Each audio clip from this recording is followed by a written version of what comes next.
नमस्कार साथियों, स्वागत है हमारे चैनल में।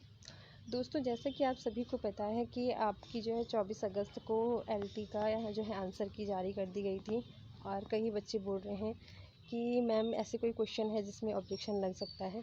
तो दोस्तों, मैं आपके लिए जो है 5 क्वेश्चन ऐसे लेके आई हूँ जिसमें आप ऑब्जेक्शन लगा सकते हैं। और मैं चाहती हूँ कि ज़्यादा से ज़्यादा बच्चे इन क्वेश्चनों पे ऑब्जेक्शन लगाएं, जिससे या तो फिर आयोग इन क्वेश्चनों को डिलीट कर दे या फिर सभी को एक समान नंबर दे दें। ठीक है, 4-5 क्वेश्चन बहुत होते हैं दोस्तों। और मैं ये जो लेके आई हूँ ये क्वेश्चन, ये विद प्रूफ के साथ लेके आई हूँ।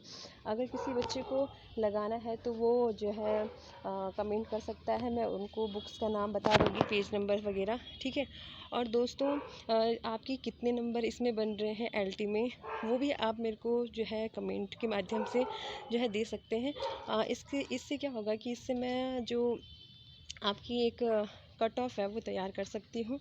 ठीक है, और दोस्तों चलो देखते हैं फिर किन क्वेश्चनों में हम आपत्ति लगा सकते हैं। वैसे इन्होंने बता रखा है कि आप जो है आपत्ति 2 सितंबर 2024 तक जो है लगा सकते हैं। तो यहाँ पर लिखा है कि अगर आंसर की में किसी प्रश्न या उत्तर पर आपको आपत्ति लगानी है तो 2 सितंबर तक आप केवल ऑनलाइन माध्यम से लगा सकते हैं। ठीक है, इसके लिए आपको 28 अगस्त को एक ऑनलाइन लिंक जो है आयोग की वेबसाइट में मिल जाएगा। और उसमें जो है आप जिस क्वेश्चन पे या आंसर पे आपत्ति लगा रहे हैं उसे विद प्रूफ के साथ अपलोड भी करना होगा। 2 सितंबर को 5 बजे तक जो है ये लिंक जो है आपकी वेबसाइट पर आपको मिल जाएगा। तो चलो देखते हैं पहला क्वेश्चन। तो ये जो पहला क्वेश्चन है ये हिंदी का है। इसमें चंद शब्द का क्या अर्थ है, तो इसका जो आंसर है ये आयोग ने जो है डी दिया है इसका आंसर, उक्त सभी। तो दोस्तों, चंद शब्द का अर्थ मुझे कहीं भी, मैंने फ़ोन पे सर्च किया है और मैंने जितनी भी बुक्स देखी है तो मुझे चंद शब्द का कहीं भी ये अर्थ कहीं नहीं मिले हैं। आच्छादन, आह्लादन, दन, बंधन। ठीक है, तो ये ऐसी ही ये क्वेश्चन रॉन्ग है मेरे अकॉर्डिंग। और अगर चंद की जगह छंद होता तो शायद ये आंसर इसमें मैच करते। तो इसके लिए भी जो है मेरे पास एक प्रूफ है। तो ये है चंद का जो इन्होंने जो छंद का जो इन्होंने चंद कर रखा है वो देखें। जो छंद धातु में असन प्रत्यय जोड़ने से छंदस शब्द बनता है। और छंद धातु का आश्रय है आच्छादित करना, आह्लादित करना और बांधना। तो ये छंद के अर्थ हैं जो आयोग ने चंद के अर्थ दे रखे हैं। तो पहला तो ये क्वेश्चन है। ठीक है, हिंदी वाले इस पे जो है आपत्ति लगा सकते हैं। दूसरा है आपके पास, ये फर्स्ट पेपर का है। ठीक है, ये सेट ए का 6ठा क्वेश्चन, शैक्षिक नेतृत्व की सर्वाधिक आवश्यकता है। तो आयोग ने जो है दोस्तों इसका आंसर दिया है सी, संस्थागत व्यवहार परिवर्तन में। लेकिन इसका जो राइट आंसर होना था ये होना था शैक्षिक प्रबंधन में। तो इसका भी मैं आपको प्रूफ दिखा देती हूँ। देखिए, ये जो बुक है ये है शैक्षिक प्रशासन एवं प्रबंधन, ओपन यूनिवर्सिटी की। ठीक है, इसमें लिखा है कि शैक्षिक संस्थानों के प्रबंधन में, देखिए शैक्षिक संस्थानों के प्रबंधन में शैक्षिक नेतृत्व निहित है तथा शैक्षिक नेतृत्व में संस्थागत लक्ष्यों को प्राप्त करने के दक्ष और प्रभावशाली तरीके निहित होते हैं। तो ये इसका जो है आंसर ऑप्शन नंबर सी होना है, सॉरी ऑप्शन नंबर बी होना है। इस पर भी आप ऑब्जेक्शन लगा सकते हैं। एक क्वेश्चन है आपका जो ये है, केंद्रीय शिक्षा प्रौद्योगिकी संस्थान CIET के विशिष्ट उद्देश्य हैं। तो जो आयोग ने इसका आंसर दे रखा है ऑप्शन नंबर ए और बी। ठीक है, लेकिन मेरे अकॉर्डिंग या फिर मैं कहूँ जो ये CIET की जो ऑफिशियल वेबसाइट है इसके अकॉर्डिंग जो है इसका आंसर जो होना था ये होना था option number C and D. तो इसमें लिखा है कि शैक्षिक तकनीकी के क्षेत्र में शिक्षकों को क्षमताओं का निर्माण करना।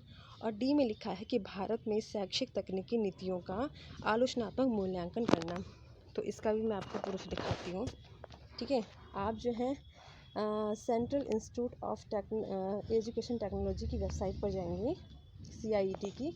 तो वहाँ पर जो इनके उद्देश्य हैं इनमें आप देख सकते हैं। सी वाला तो ये है, यहाँ पे शिक्षकों और प्रशिक्षकों की अभिक्षमताओं का निर्माण करना और साथ ही भारत में शैक्षिक प्रौद्योगिकी नीति का समालोचनात्मक मूल्यांकन करना।